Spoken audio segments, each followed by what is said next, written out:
On today's Transport Evolved, south to north in a Nissan LEAF, west to east in a Tesla Model S, fighting for a charge at work, and three really adorable girls. Coming up next on Transport Evolved.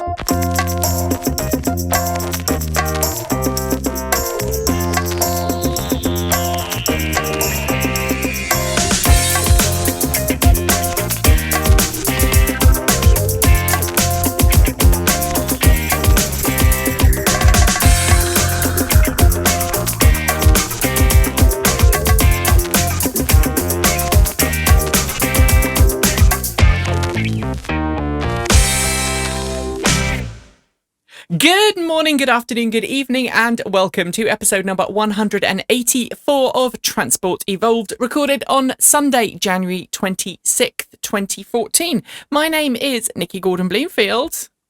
And I'm Mark Chatterley. I will ask it because I always do. How are you today, Nikki? I'm within acceptable operating parameters. How about that? Brilliant answer. Absolutely brilliant answer. I like that. How are you? Good. I've just started watching the thick of it, and it's very weird. Ooh, lovely. Yeah, absolutely. Oh, that sounds like fun. So, yes, for those of you, I suppose maybe I should say. Well, I don't know now because people said I shouldn't say anything, and now I don't know whether I should say anything or not. Oh, it's been a. If you follow us on Twitter, you'll know it's been a fairly stressful week for us this week. Yes, but we're still here. Yes. Because we're dedicated. Yes, my wife was in hospital for 3 days. Wednesday, Thursday, Friday. Wednesday, Thursday, Friday, Saturday. We were at a drive event, weren't we? We were in Milton Keynes. Notification that my wife had been admitted in an emergency to hospital. So it was kind of a case of drop everything, run out and head off. And we were due to drive a really early prototype Volkswagen. And hopefully Volkswagen will let us go back and drive it. And I haven't yet plucked up the courage to write to the press office at Volkswagen and go, I'm really sorry that I left in such a hurry. There is a really good reason for it.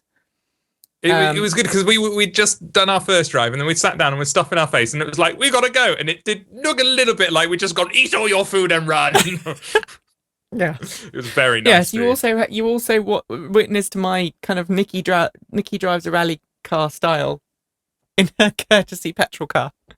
Yes. Or diesel car, yes. Which is not very good. Diesel anyway, today's guest, we did have two guests lined up for today, one of whom is stuck on the underground in London. We seem to have really bad luck with our guests at the moment, not in terms of bad guests, but just getting them to the start of the show on time.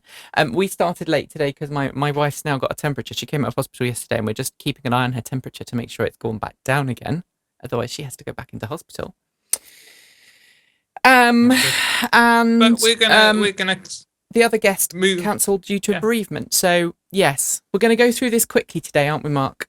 We are. So we're gonna hold the fort. Me and Nikki, a classic show is what it's gonna be. Classic show. Okay. All right. Well, we'll start at the beginning. There was some good news at the beginning of last week. Nissan announced its 100,000th LEAF had been sold. It was sold to a dentist from the UK, and the 99,999th LEAF went to somebody in the US. Right. You made a bit of a boo-boo on the show on I did. Wednesday. I edited it out though. It was fine. No one noticed. Except me. Just told everyone. When I was watching it for you. So anyway, that's brilliant news, isn't it? 100,000 LEAFs now on the roads around the world. Well, more than 100,000 LEAFs because I'm suspecting they continue to be sold.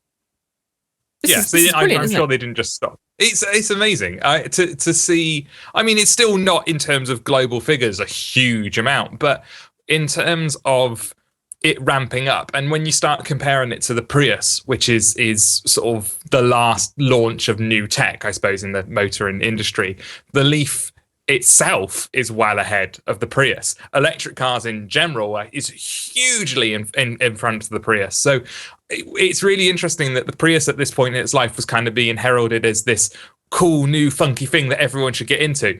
And EVs are useless. No one's buying them. Why are we producing them? And it's just this really interesting comparison. And I think if the more of these milestones we can hit, the more people will see that they are awesome and they're here to stay. Now, the interesting thing about this is that the gentleman who was the 100,000th Leaf purchaser, Dr. Brett Garner and his wife, they bought the Leaf after testing it, and they did a 500-mile long distance trip in a borrowed Leaf. Yeah. Which is brilliant news. I mean, we've had this ongoing discussion about Leafs, and there's been a bit of a Twitter argument going on in the last couple of days about unusual for Twitter about whether a Nissan Leaf is a long distance car, whether you should buy it, whether everyday people want to buy it because it doesn't do the long distances, etc., etc. And this couple, obviously, they got a Leaf from, I don't know where they got one from. They borrowed one, and it fitted their needs, and so they made the decision to buy one, which is great. Yeah. Sorry, carry on. Yeah, and I think that's it.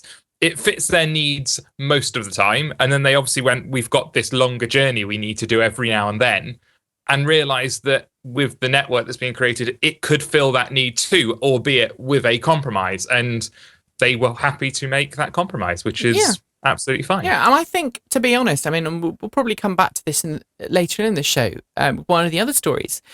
It's an ongoing theme in my head this week. People are obsessed about range. They're obsessed about an electric car that must do 250 miles per charge because of the Model S. You know, that's the first car to do it, and so everybody now goes. And we actually had someone the other week go, "Oh, if this car doesn't have the range and performance of a Model S, I'm not interested." And I've come to the realization that actually most people in most situations only need a car that will do maybe, 80 to 100 miles a day. I mean, if we can achieve that 100-mile achievable daily range, plugging it in at night time and charging it up at home, that will suit most people's needs, even those of the longer distance commute. And, if occasionally once every couple of months or once a month you need to make a long distance trip, as long as there is a rapid charge network that fulfills your need, I'm sure most car buyers, if you sat them down and did the maths, would be more than happy to go, okay, this is going to take me longer than it would in a petrol car, just because of. And it's where I think it comes down to where the compromise is, and the Model E, as Elon is calling it now, is saying that they will have this longer range, affordable car. We don't know how long that range is going to be. I doubt it's going to be Model S equivalent, but there's going to be a compromise there. So probably on price, it's going to be affordable in the sense it's 35 grand. And so it's where you have the compromise. Do you buy a cheaper car that does 95% of your journeys easily, and then you compromise on that 5% of longer ones? Or do you buy a car that's much more expensive, so the compromise is you're spending more money up front, but it can do all of your journeys fairly easily? And it's going to be a question of where you as a person place that compromise. And at the moment, for me, I place that on a car that if I want to go over 100 or over 80 miles, over 75 miles, I will compromise by sitting and having a burger. Yeah. Which I do once a year. So for me, that's a very easy compromise to make. So it's all to do with where you place that compromise. And I think the Twitter argument highlights that different people just place it in different areas. It does. All right, let's talk about where the Leaf comes in terms of compared to something like the Prius, because the Prius is kind of the quintessential, or was the quintessential green car for many, many years. It first launched 97, I think. Now, the Prius was not at 100,000 sales after the same amount of time as the Leaf. No. 76,600. And the Prius is now over 5 million cars. So this highlights where the Leaf could be going if Nissan carries on making, if it carries on improving it. And don't fforget, the first generation the first generation Toyota Prius only really sold, well, it was 1997 to 2002, 2003. So, the 2004 Prius was the second gen. So that's when the sales really kicked in. So I think we need to look quite forward to, I reckon, 2016. That's when we're going to get the next generation Leaf. It's a very impressive story, though. So well done there. Moving on. Ford Focus EV, not really a car that people would want to necessarily buy compared to some of the other cars on the market, although I know people with them who are very happy. It's got kind of the restricted boot space, which is a shame because the rest of the car is gorgeous and I like it as a car to drive. It's great. And in some ways, it's better than the Leaf. Yeah, and I've heard that repeated quite a lot. It's a very nice drive. It's better than the Leaf in a lot of driving ways, but then there's just very little battery space, very little trunk space because of the battery pack. Anyway, it's a compliance car. I think we can all agree on that. But Focus EV could be joined as early as this year by a Focus plug-in hybrid, essentially a Focus Energy model, or as he was saying the other day, Energy. The energy, the energy. What is this obsession in the car world with just changing random letters? I mean, it's bonkers. But oh well, they want to do it. I'm sure there's some marketing reason that spelling energy with an I is better than a Y. It's so they can be down and hit with their kids, yo. Yeah, because all of the kids, that's what they do. Down and hit with the kids, yo. Anyway, confirmed Autocar. It's also the rumour. 2015 model of the Ford Focus as a plug-in hybrid, which means Ford will then have a diesel, a petrol, an EV, and a plug-in hybrid energy version, which is essentially what Ford's going to be doing with all of its drivetrains. And we've talked about this before as to whether this is a sensible move or not. And I think this is a really good point to bring in. I don't want to talk about it too much, but Ford's always sort of made the excuse that the energy and the EV versions of its gasoline cars will be slightly compromised because they are plug-in variants rather than from the ground up EVs. But we drove a car on Wednesday, which is available as a petrol version and I believe a diesel version as well. Yeah. But it was designed from the ground up to be an EV as well. And that was the Volkswagen Up. So the battery pack in the E-Up is underneath the floor pan as it would be in the Leaf. Yeah. It's engineered. The car has been engineered from the ground up to take any drivetrain and not have this compromise, which is fantastic. Yes. I don't know whether they needed. I wonder if that's something Volkswagen have been working towards. Maybe that needs special setups on production lines that Ford just doesn't have at the moment, maybe. But what's really, really interesting about that is because it's the Volkswagen Group and there's the Skoda version of the Up, which is the City Go, we could be seeing Skoda electric cars, which Skoda being a cheaper brand as well, because of they've got this platform and the large reach. We could be seeing very interesting adaptations of the E-Up in other manufacturing brands. I think it's going to be a great car. I mean, I liked it. We're not going to do a proper review because we're getting one, aren't we? For a week, hopefully. And then we'll give you a proper review of it because we don't like to give you a proper review. But we did kind of a first drive look where we kind of decided to focus on all of the things that you would want to know in terms of facts about the cost and the price and the specs and everything else. And there are some interesting things about the ownership package, which we should probably talk about very briefly. Mark, can you do that? Yeah, so it's got a lease option as all electric cars do. The very interesting part of this Leaf that you can get with the electric Up is that after 12 months, if you decide that the electric car doesn't fit your needs or your needs have changed, you can cancel the lease, which isn't an option in a lot of other leases. You can just say, it doesn't work for me and hand it back. And so it allows a buyer who is slightly concerned about the car, or even from a very financial point of view, if the car's value plummets and you just want to get out of that deal, you can hand it back, which is, I think, very, very good.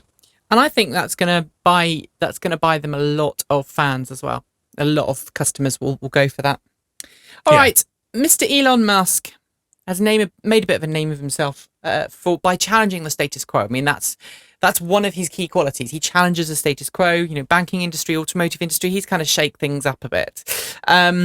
But he has now said that the future of car ownership lies in leasing rather than purchasing. What do you make of this? This is one of your stories, isn't it?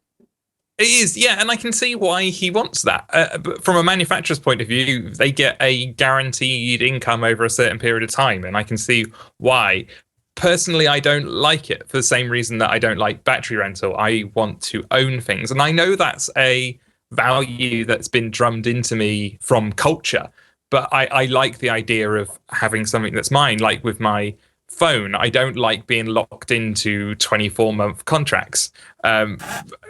So it's essentially that. But from an automotive industry's point of view, it makes sense. They want you to do it, and it's the model in the UK is very similar. When you see people who always have a new car, it's because they've got this leasing system where every 3 years when their lease is up, it's probably financially in the short term better for them to just lease another car. But then you get trapped into this system of leasing. But yeah, it's a big. I suppose from Tesla's point of view, it shows that they are becoming a grown-up car brand now, that they've got all these different options, that they're doing leases as well. Yes. Although, as I think I was reading this morning, there was a Leaf owner who had a leased Leaf, and he got stung really badly when he handed his car back for things that that weren't really all of, he didn't do I think they do the pre-handover check or something. Yeah. And he got stung really badly. And I must admit, I've been stung badly handing a leased car back before as well.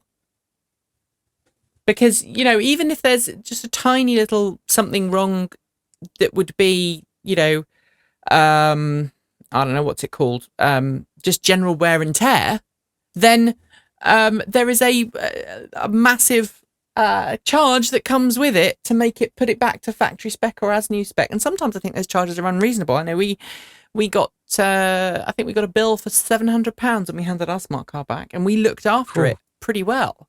So yeah, we'll see. And also, of course, the other thing to bear in mind is, the reason why Elon Musk is saying this is because it's all to do with residual value, and Tesla guaranteeing that the car is going to be worth, Model S is going to be worth the same as more than a Mercedes-Benz S-Class, and if it's not, they'll pay the difference, etc., etc.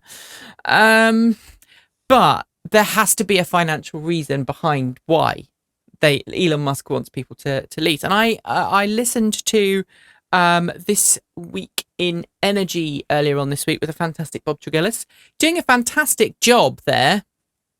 He and I used to do the show together, and he's now his show, and he does it on his he does it with a wonderful woman from Germany, and I've forgotten her name now, which is very embarrassing. I'm sorry. But they were talking about a study that said if you lease your roof, the cost of leasing your roof or doing the leased solar panel arrangement is so much different to the cost of doing just buying it outright and financing it yourself. So it makes it much more affordable. Might be better for the company. It might be better on paper, might make it more affordable, but somewhere along the line it's going to cost more. Oh yeah, of course, yeah, because you're paying the interest on it, and the other view from the manufacturer's point of view, which I should have touched on as well, is from Tesla's point of view. If you lease all these cars for 3 years, and then in 3 years' time they've got their Model X or their other cars, they've suddenly got a very healthy second-hand market in 3 years' time that they own. They control that second-hand market. So, and second-hand is where you start seeing lots of other people coming in because they're getting the cars at cut prices. So absolutely. Very sensible idea, I think, from them. And it's sometimes a bit, I don't know, it's, I want to wait and see what happens, and I want to see how that changes, and I want to see how things progress moving forwards. Let's just put it like that. So I guess we just wait and see, don't we, really, at the end of the day. Let's move on to the final story of this segment, Mark. Now, this is one that you and I have got quite kind of shocked about, really. A charging network in the UK called Charge Your Car, CYC. They're one of the biggest charge networks in the country. Big name. And they've got thousands of charging stations, fast charging stations, Chatterley charging stations, slow charging stations. And they sent round an email on Tuesday an email on Friday going, on Tuesday at 6:30 in the evening, we are going to sort out do a software upgrade for you. on the network, and that means that our network is sort of kind of not quite going down. And I'm trying to explain this in a and I'm failing miserably. Essentially, if you are a CYC customer and you've used a charging station before in the past, a particular charging station, and you've flashed your swipey card, you will still be able to use that charge on Tuesday evening to charge from that CYC post, because it stores, it memorizes locally your card details. If you are turning up to a new Charge Your Car post, one you've not visited before, and you try and swipe your card when its back-end system is offline, it won't authenticate. It can't acknowledge that you're there. It won't authenticate, and therefore you won't be able to charge. Moreover, CYC says, if you go to a charging post and there's a problem, like your charging cable gets stuck, which it does happen sometimes in the UK, right? Because in the UK, we don't have tethered charging stations unless they're the really big, powerful ones. Kind of the medium, what Americans would call level 2 charging stations, you have to put in your own cable. And that means sometimes the cable can get locked in, right, Mark? I can't hear you. Sorry. Oh, you can't hear me at all? All I can hear is what sounds like a swimming pool in my head. Okay, I don't know quite what's going on there. I was trying to bring in our guest, David Pilo, who has just... We're going to talk about him. Will work. I'm just sending him a message to say I don't think that's going to work. Can you hear me now? I can hear you perfectly now. I'm not in a swimming pool anymore.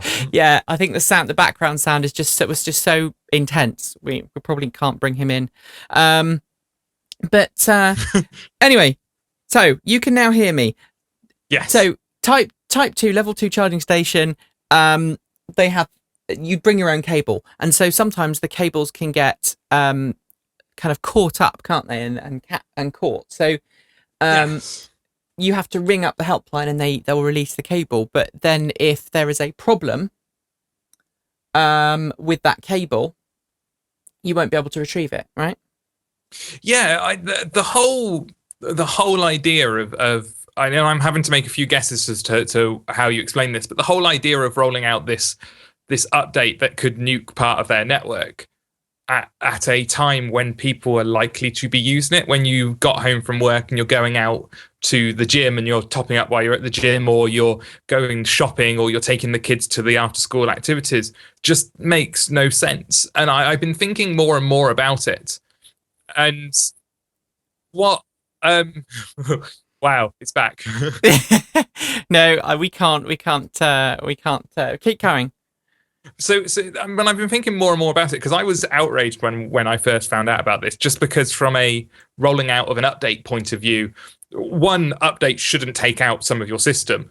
Two, if they really, really have to, you roll them out at a time when they're not going to affect the majority of your users. So unless they've got statistical proof that says most people do not use their charging stations at 6:30 on a Tuesday, which I would find hard to believe, compared to 2 a.m., then they're doing something stupid, and they're doing it for the benefit of the person rolling out the updates rather than the benefit of their users. And that's what really annoys me, is it pretty much highlights to me that these companies that are setting up the charging networks don't care about EV drivers. We are nothing to them. They don't care. There is some other reason they are setting up these networks, and it's not for the benefit of people who want to charge, because if it was, this decision would never have been considered. This decision is so utterly bonkers from a driver's point of view that it really just highlights. It's also from a maintenance point of view. If you're running your own network, what do? You make sure it works. Yeah. But talking about upgrades in weird timings, we talked about this the other day, didn't we? Yeah, well, I'm sorry. I know for those of you who are listening, sorry to interrupt. We're trying to hook up David Pilo, and there's so much background noise every time we try and bring him in on the call. You guys who are listening and watching at home, you won't be able to hear him, but Mark and I can hear him, and every time we try and connect, we're just overwhelmed by sound. So we're going to have to apologise and say thank you for offering to be on the show today, David. But you've got, because of where you are, the location, the noise is just so bad. We can't bring you in on the show. Please carry on, Mark. So yeah, so you try and roll these out, and I understand that from a software engineer's point of view, or whoever's doing the update, yeah, it sucks for him to have to come in at 12 o'clock at midnight and roll out an update and sit in the office for 4 hours and make sure it doesn't go wrong. But you don't. That's part of the job. That's your job if you're looking after a network. You don't roll out an update when most of your users will be affected, and it just keeps coming back to me. So one, it's idiotic. Two, really, those charging stations should work. The default position for charging stations should be, if I cannot communicate to the home server, because that's an issue of the network, not an issue of the person trying to charge, their default behavior should be to give out a charge. And I really believe that, and no one else seems to believe that. And yeah, I think it fundamentally shows that the people running these networks don't care about EV drivers. That's not why they've set up these networks. These networks, I'm sure, at the moment have been set up so that they can land grab, so that in 10 years' time, when it becomes financially viable, they have these locations. But right now, we don't factor into their decision making at all, and that really upsets me. And it is horrible. It's really horrible when that happens. What I would say, though, is if you are a CYC customer and you're intending to charge on Tuesday night, these are what things you need to do. There are specific posts that will work, even if the system's off. There are specific posts that won't work. If you've been to a particular site before, you can probably charge there if you use your same card.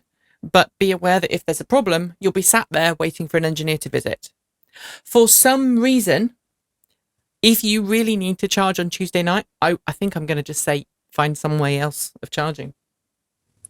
And that's where I luckily, I don't live in an area that's got many public charging stations. It's not very odd. Often you can say that as an EV driver. Luckily, I don't live where there's a charging infrastructure. But if I lived in a CYC area, it's too much of a risk. The fact that they haven't told us which manufacturers are affected, you can't even then go, okay, the one I use isn't one of those boxes, so I'm fine. They're not providing us with information. So because it's essentially potluck from 6:30 onwards on Tuesday night, I just wouldn't be. I'd find other plans for that night if you were planning to use public charging. Yeah. And it's so sad to have to say that. It's really sad. And if you are in the CYC area, tell them how utterly ridiculous it is. Write to them. Tell them off. Okay, right. We're going to have a little... And then let us know their response. We're going to have a little ad break. We'll be right back. Okay, so on Friday, Mr. David Pilo, who we are trying desperately to get on the show... We are trying. Let's try him one more time. Here we go. Let's try him one more time. It'll work. Fingers crossed. It will work. Let's try one more time. I don't know if it's going to. No, it's not working. For some reason, it sounds like static. Like a swimming pool. Lots and lots and lots of echo. Which is a real shame. Pool of static. Sorry. Maybe next week. Sorry, David. We'll get you on a new show. We will. Okay, so let's go and tell everybody what we're doing. So it's just you and me now. Just me and you. Yes. Oh dear. Okay. So on Friday, David, along with Robert Llewellyn, drove from London to Edinburgh, about 390 miles, in a Nissan LEAF, and it took them under 12 hours, which is fantastic. Tell us about that, Mark. What was it all about in the first place? So 3 years ago, to the day, I think, the BBC decided to do a hatchet job. Brian Milligan, I think his name was. Brian Milligan, Milligan, that's it. He decided he was going to drive from London to Edinburgh in an electric car to show pretty much how useless they were. And he decided to take a Mini E, which was a prototype car, couldn't use the charging infrastructure that was around. And this was before any of the sort of mass market EVs were on sale in the UK. And so the rapid charge infrastructure didn't exist in the UK. So it was a silly trip to make. And he did this little video series and he was on all the TV shows, and he made this big thing about having 15 layers of coats on and not being able to put the heater on, and absolutely ridiculous. And it took him 3 days to get there. David Pilo back then who was hugely involved in the Tesla Roadster network that we had in the UK. We actually have quite a good Tesla Roadster rapid charge, which is high voltage AC, and he got annoyed after about a day and a half of watching this person make this hatchet job. So he got Tesla to lend him a Model S and jumped in it in London, and then drove up to Edinburgh and got there before the BBC presenter to meet him there, so he could say, "Ha ha! Look, I left a day and a half after you and still got here before you in a fully electric car." And that was amazing at the time. And that whole series of events, and mainly the BBC bit of it, was what made me want to buy the Leaf. Me and my other half put down our little deposit the day they made it to Edinburgh to say, that's obviously ridiculous. And so David decided this year with Robert Llewellyn to redo that to show how far EVs have come in 3 years. Just that time, yeah. And I believe they would have made it in 10 hours, but there was quite a bit of interest. So at various places, they were giving talks and interviews and stuff, which actually delayed them longer, so that it's possible to do it quicker than they did it, which I thought was absolutely brilliant. And obviously now cars have got the heat pumps in them. There's the Leaf Rapid Charge, which actually makes it quicker than the Tesla Roadster. Even though the Roadster's got a longer range, it has to stop for longer because its charging isn't as fast as the rapid charge on the Leaf and the iMeave and all those cars. So even our puny Gen 1 electric cars now are better on these longer distance drives if the CHAdeMO network's there than the Tesla Roadster is. They can do them quicker, which I think is a wonderful thing, because it's against the intuitive nature that we have thrown at us all the time by Tesla is one of the main things, saying range. It's all about range. You want the range, but actually you can do that journey faster in a Leaf than you can in a Roadster. Yeah. Which I thought was awesome. Which kind of comes back to my point that it's not about range, it's about charging capabilities. Yeah, it's not solely about range. There must be a lovely graph you can draw with a nice crossover to find the sweet spot. And yeah, I think you're right. You just volunteered for an article for next week. Congratulations. I probably have. I've been trying to think of how to do this graph, but I probably think the sweet spot is probably about 120 odd miles of solid range, as in you can get that going at 70 miles an hour, and decent rapid charging, probably rapid charging slightly more rapid than CHAdeMO gives you. Yeah. But once you hit that point, you can go pretty much anywhere without much compromise. Yeah. Well, talking about Tesla versus Leaf, a father-daughter team just completed Tesla Model S trip across the US. Not just 390 miles from New York to LA in California. That's insane! Using superchargers. The supercharger network is now officially capable of supporting a cross-country, coast-to-coast, transcontinental, in fact, trip.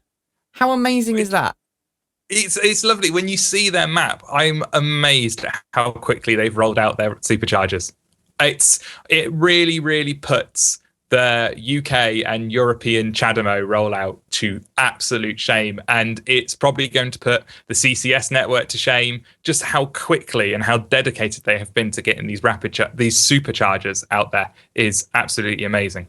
And then I read a book by a guy called, I think it was Noel Perrin, called Going Solo, and it was about him driving a converted Ford Escort station wagon from the west coast of America to the east coast, because he was a lecturer. Okay. It was a lecturer at a university on the east coast, and he was talking about environmental. He's an environmental lecturer, and he was talking about what you could do. And I think electric cars came up, and someone kind of called him on it and said, "Well, why don't you drive an electric car?" And initially, I think he wanted to make up all these excuses, and then he kind of went, "Actually, no, I could have one." But the only place that did them at the time was on the west coast of California. So he went over, bought this converted car, and then drove it back across America. That's amazing. I think it was a while ago since I read the book, but it's a very good book. Going Solo by Noel Parent. It's definitely been a week for it. There was another trip that I saw referred to that I almost covered, but I ran out of time when I was doing stories. Was someone bought it's kind of like we would call it a tricycle in the UK, but it was called a bicycle in the US. I'm not quite sure why, but it was a 3-wheeler, pedaled, but with lots of batteries to back it up. So you could get up to about 35 miles an hour in this thing. And the guy didn't want to pay delivery, so he flew out to where it was built and then drove it back, and that was a substantial distance as well.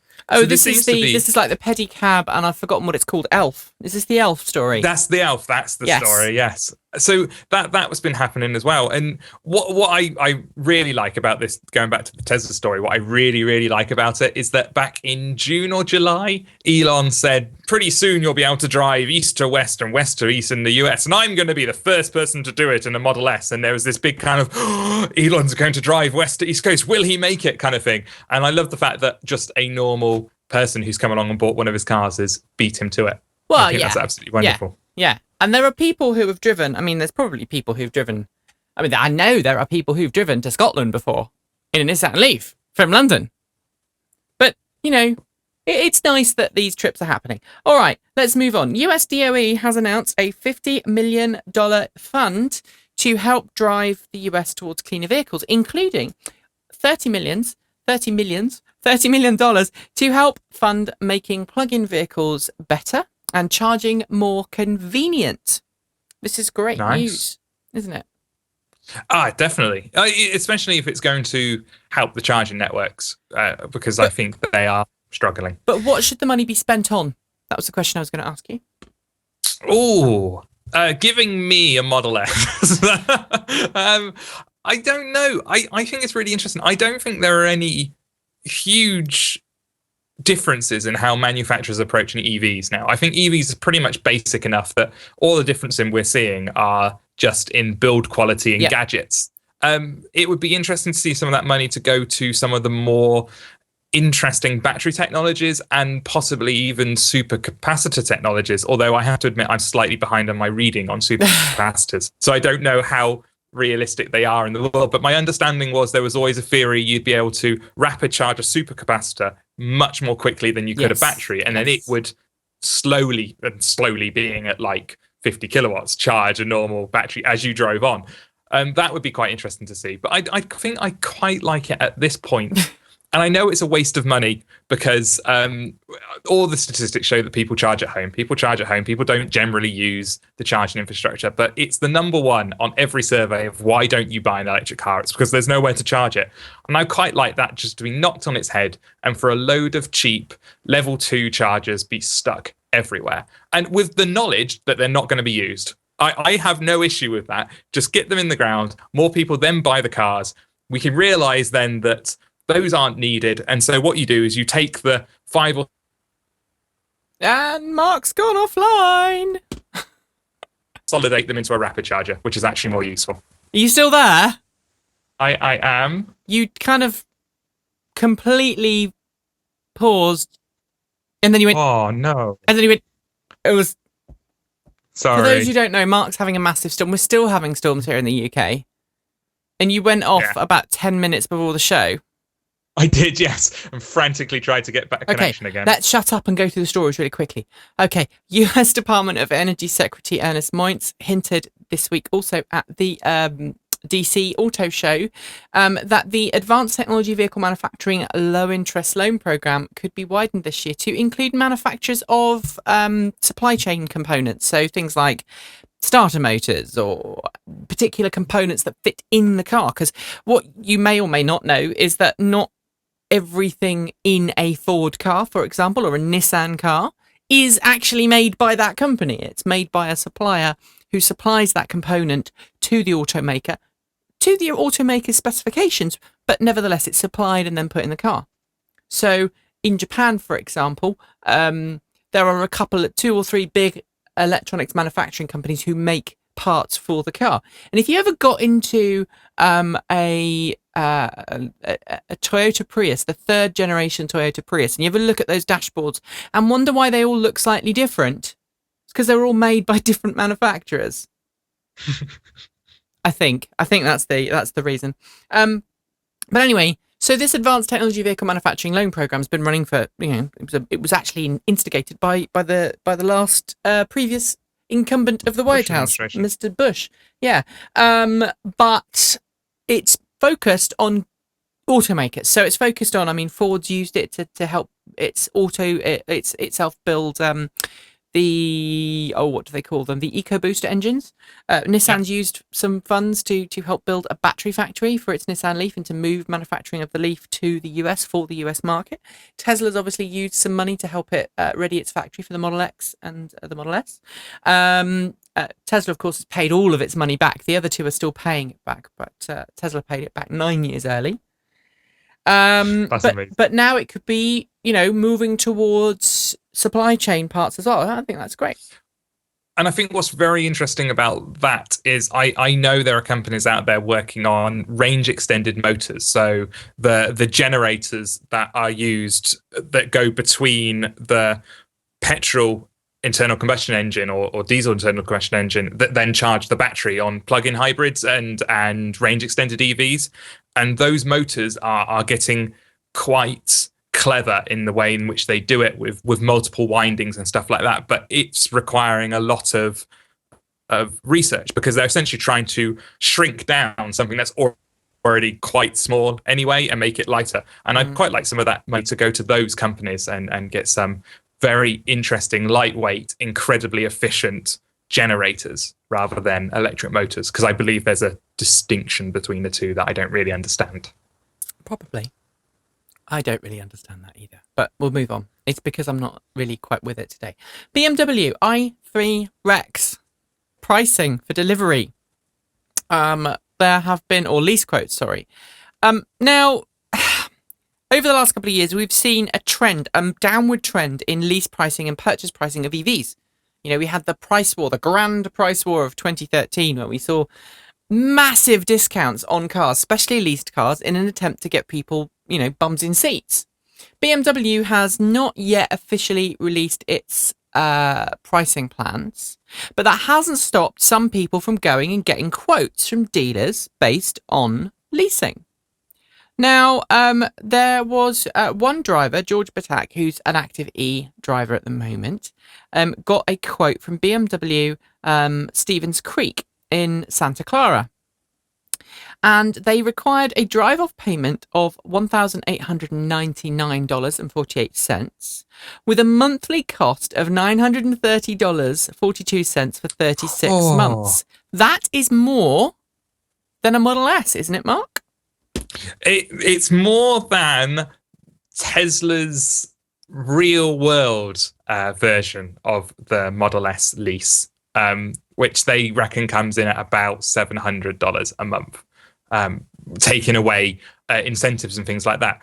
But yes, it's very, very expensive. It puts you pretty much into the mindset of why am I buying a BMW and why am I not buying a Tesla? And there may be answers to that question in the fact that maybe you don't want to buy a Tesla, maybe the car's too big, maybe you don't like the badge, maybe you much prefer BMW, but it bumps BMW those numbers put BMW in a very interesting position in the market, in that their car isn't as good as a Model S, but is costing a comparable amount, I guess.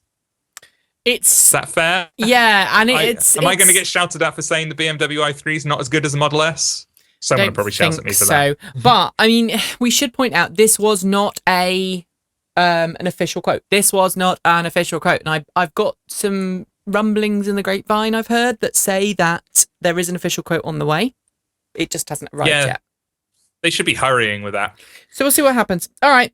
Finally, in this segment, did you know that the BMW i3, the all-electric version, started deliveries in the UK on January 11th? I will admit this passed me by a little bit. It passed me by completely too. And I've checked. I haven't seen any press, any coverage from anyone about this. Have you? Am I just being completely ignorant to the fact? I I'd like to think that I keep fairly up to date with what's happening in the EV world. And if there was some sort of big press event, I might have blacked out, because I kind of had it vaguely in my head that some people were getting their hands on i3s. And I kind of just presumed you always get the few people who get their cars before the official launch because of various political wranglings usually. But yeah, I didn't really realize that they were doing mass deliveries to the UK customers now. Yeah, which is great. I mean, I think it's almost a good thing. The fact that they've gone, let's just do a quiet rollout. The only problem is it was prefaced with a lot of, let's get this car into the press. And I'm wondering if there's been a direct relationship, because it wasn't treated that kindly in the press. It wasn't treated that badly. Okay, so who wasn't being nice about it? And don't say us. There was a couple of drive reviews that they weren't necessarily that bad. The was it the Independent one that went down to Brighton and back? They really didn't like it. And I think a few other people have just kind of noticed the disconnect between the rhetoric and the car. Yeah. And I think it is a car, just like the Zoe. It's not stolen. The Zoe was exactly the same. The rhetoric did not match the car. And it caused this kind of dissonance in reviewers that kind of just made them a bit kind of glum about it. And I'm partly wondering whether BMW decided on a quiet rollout. I think a lot of automakers are going to start doing the quiet rollout for that reason, and it's a shame. Yeah, don't hype your car as much. Yeah, don't say it can do, I don't know. I mean, we got absolutely hammered by people this week because we did the Leaf story. We did. And there was a guy on Twitter who had a bit of a go at us because we didn't cover. He said, but, BMW i3 deliveries are starting in the UK. Isn't that a story? Well, the Leaf story is probably a bit bigger. And then I looked into it and I went, crikey, you're right. They are starting, but no one told us. There's been no release from BMW, or there wasn't when I last checked their media site, which was definitely after the date here. So, yeah. And someone said... Sorry, someone said there was an i3 at the EVA Scotland meet. Awesome. At the end of Robert and David's little trip. And I've definitely started seeing this week, definitely, some pictures of people at charging stations going, oh, look, it's an i3, which is awesome. It's good. Yeah, it's good that it's out. It's good, but I think BMW kind of missed the boat. Because they made you're right, they made such a fuss about it, and now they're not doing anything. Huh? And they got it. It's interesting, again, going back to Volkswagen and the e-up, they were telling us that they were inviting along the EV press before they were inviting along the wider press. Whereas BMW kind of did that the other way round. They invited along the big press before the EV press. And I wondered if maybe was the wrong way.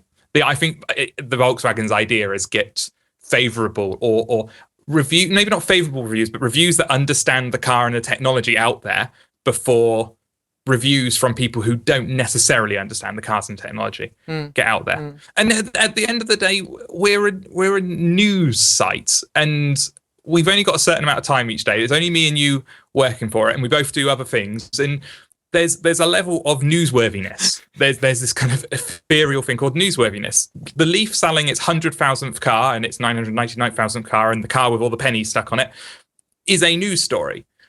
BMW rolling out a car quietly without a press release and no kind of the story of we've started deliveries isn't a story. Whereas the Leaf, when it was rolled out, the first customer was a radio DJ, so there's a bit of a story there.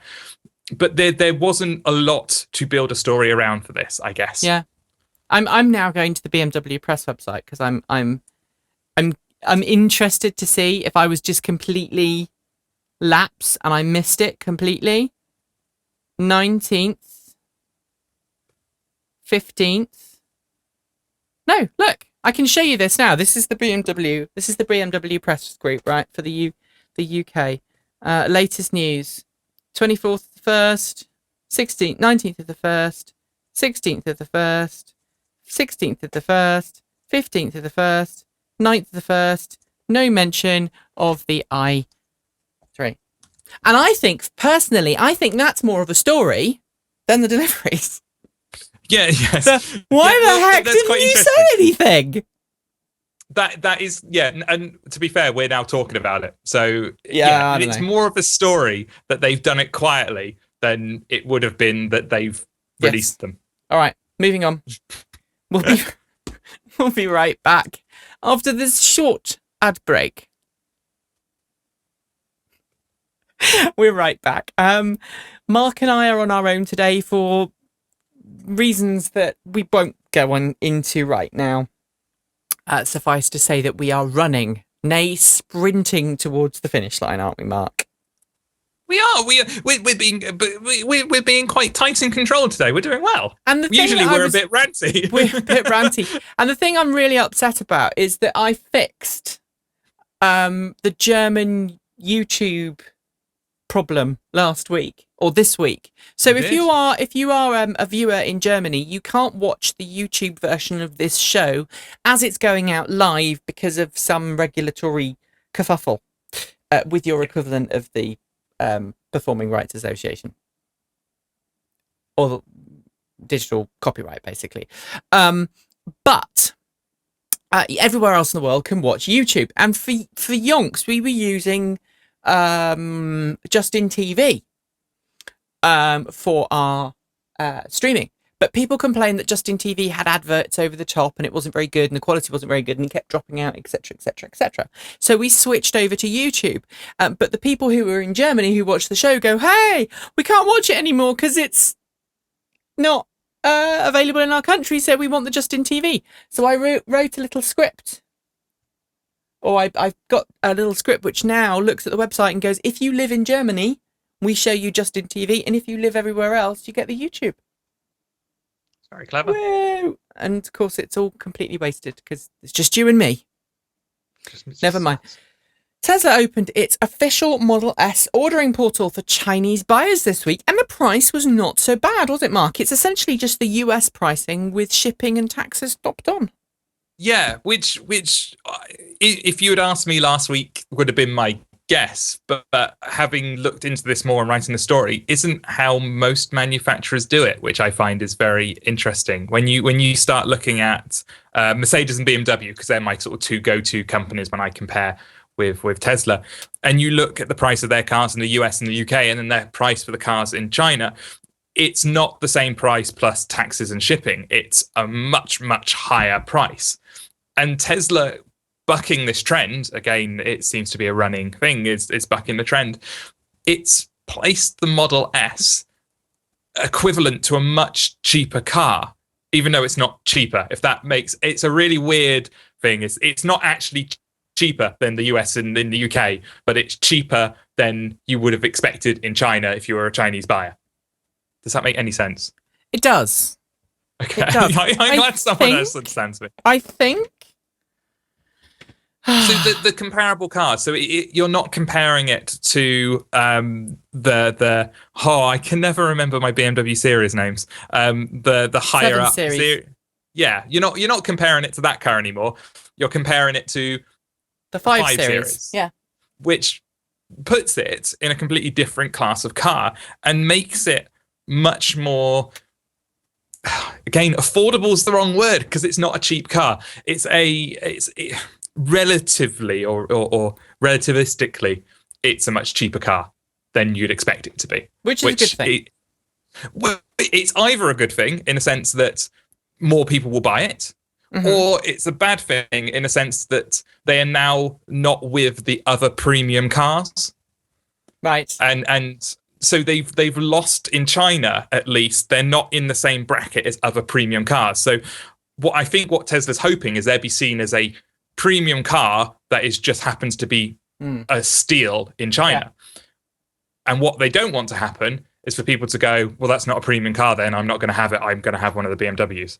And it'd be interesting to see which way that goes. But Tesla is not a luxury car. It's not a luxury car, but it's a car that it's a premium car. We call it a premium car because of its range, because of its performance. But if you look at the features, yeah, it's not actually a premium or a luxury car.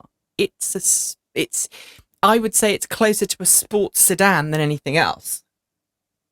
And Tesla, if you ask Tesla, they say it's about safety. Yeah, and maybe then it means in China it's probably in the band that Tesla sees it in. Yeah, it's a really interesting.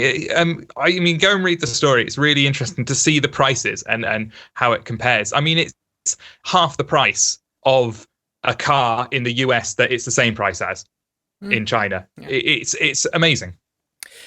Moving onwards, Silicon Valley. If you live or work in that part of California, if you live in the Bay Area and you work in Silicon Valley, and you were an early adopter of an EV, the chances are about 3-4 years ago, you could get into your parking lot at work and plug in and you knew you'd get somewhere to charge. Now, EVs are so popular that there's kind of a queue for the charging station. Now, this is fantastic. In a lot of ways, but not great if you're one of these people who really does need a charge to get on your way. As San Jose Mercury News reported this week, some Silicon Valley companies, like German software company SAP, are faced with a demand an order of magnitude greater than the number of charging stations they actually have. So they have got 6 charging stations, 16 charging stations, and they have 60 EVs or plug-in cars on staff. The same problem in other companies as well. I mean, we talked to our friend Scott Cruntz at EA, and he said the same thing. You know, there are 44 registered plug-in cars amongst its workforce. They have 6 public level 2 charging stations out front and a dozen level 1, that's 110 volt outlets in the company parking garages. So what they're having to do is they're having to come up with, innovative ways of ensuring that everybody gets a charge. And the favourite seems to be an email group. So you have an email discussion group in your company, an internal email discussion group of everybody who owns a plug-in car. So when you join the company or you get a plug-in car, you join the group. And essentially people send around emails going, would the person with the Nissan LEAF please, move it because I need to plug in? Or they can send around a message going, we'd like to charge now. Can we come and charge? And it's all kind of informal. But one company even does it like a meeting room. So you go in and your Outlook calendar is like you would book a meeting room. So you look at the calendar and go, yeah, charge is booked for 2 hours. Ooh, it's free at 2:00. So at 2:00, you go downstairs, you get in your car, you jump in your car, you drive it to the parking spot with a charging station, you plug in for however many hours you booked it out for, which I think is a maximum of 2 in most cases. And then off you go.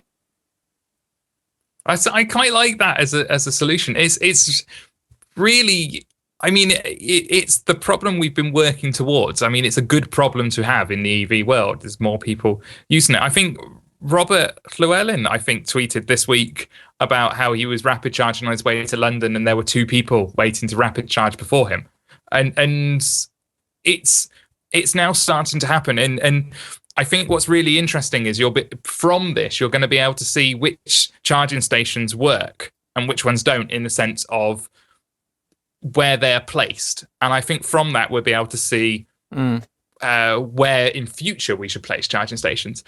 Where it gets slightly interesting is work situations where obviously you've got lots of people all coming to one location. And at what point will the companies go, that's it, we're not supporting free fuel for you anymore? Because one car, you can write it off. But if it's 36 cars every day, that's a significant expense. It is. Or you just went back to standard definition. Ooh. Every time, I don't know if anybody else hears it, but when you have a problem with your internet connection, you go from being CD quality to being almost telephone quality. So in my ear, you go from being crystal clear with some really nice high tones, because you've got a really good quality microphone there, haven't you? You're like me, you're using a pro microphone. I am high tones. You calling me camp? No, I'm calling you. I don't know. I'm gonna give up now. I tell you what is slightly camp. That was a really nice segue. I tell you what is slightly camp. This. Go on. Elon's Musk. Elon Musk. He revolutionized online payments. He built the most electrifying car on the road. He can get you from San Francisco to Dubai in 10 seconds. And now, the next innovation from the real-life Tony Stark, Elon's Musk. It's like his name. The world's most cutting-edge CEO pivots into a new fragrance. The designer of the Falcon 9 rocket and the Dragon spacecraft is now the CEO of Scent. Big promotion. Hey, want to go to outer space? Not without Musk. He proved the Riemann hypothesis in 0G. I'm working on a proof. A proof for love. Oh, good. I'm lonely. His theorem of celestial mechanics. I don't care. I just want his Musk. The future of green technology is Shut up. Innovative, ingenious, groundbreaking, mythical. Flammable. Elon's Musk. real desire exists in the future. It will, if I invent it. The new fragrance from Elon Musk in stores everywhere. Hello, I'm Elon Musk. It's just insane, isn't it? Engineered ha-has. I love the breathy voice, and my favourite bit is where it goes flammable, referring to all the cars, because it's comedy, it's satirical, it's just genius. It's very, very funny. It's brilliant, isn't it? It really is fantastic. It really is fantastic. So this is from the official comedy channel. I hope they don't mind us playing it. We're probably going to get a takedown notice now. But you could we've buy already had one. I had to deal with one this week. What did you say? We did. It was what was really interesting. It was a takedown notice from some i3 B-roll that we'd included in a show, and it was another YouTube channel. I think it was a Chinese news channel had used it in their show and claimed it as their copyright. So I had to put in a what's it called I had to contest it with YouTube going, no, that's B-roll footage provided by the manufacturer. We're allowed to use it. Okay. This is not B-roll footage, and we are allowed to use this. This is the and finally. Go fast. Fast? Okay, here we go. Ready? Yeah. Again. Again. Hold on. Slow down a little bit. All right, you ready? Yeah.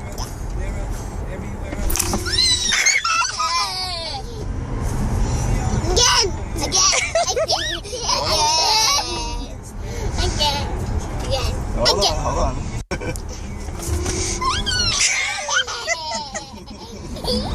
You're gonna get a ticket for this.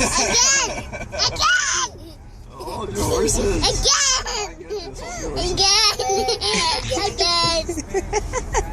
Ready?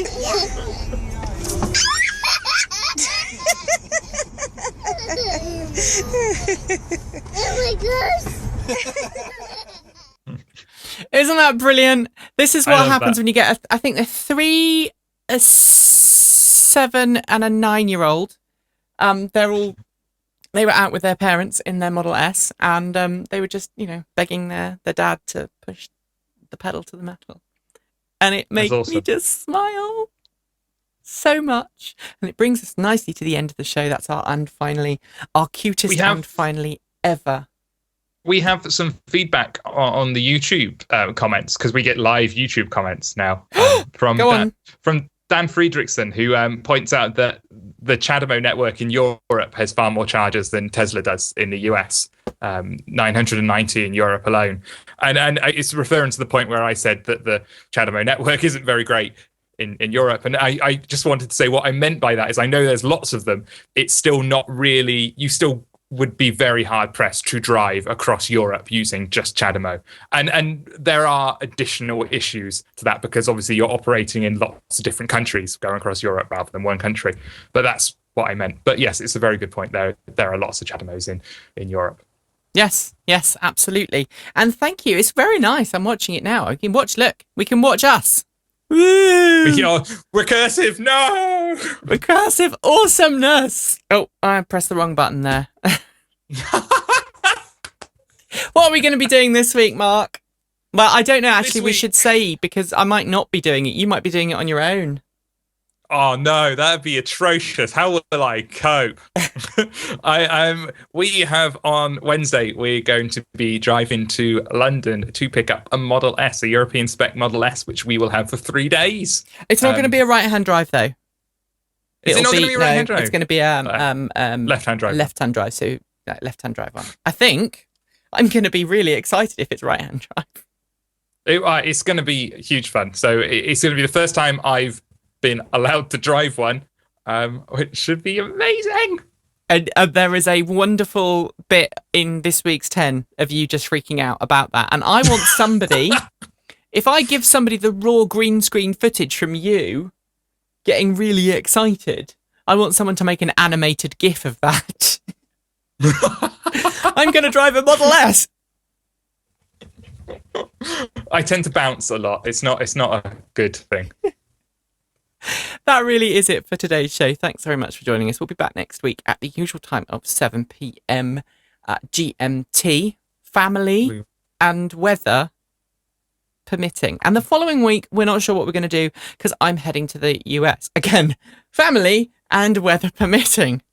So I'm just going to leave it at that. So, we will figure something out, or we might skip a week, or we'll let you know. Yeah. Whatever. We're laid back like that. Yeah. But we do want to very quickly say we are having a bit of a we've got a wish list, haven't we, Mark?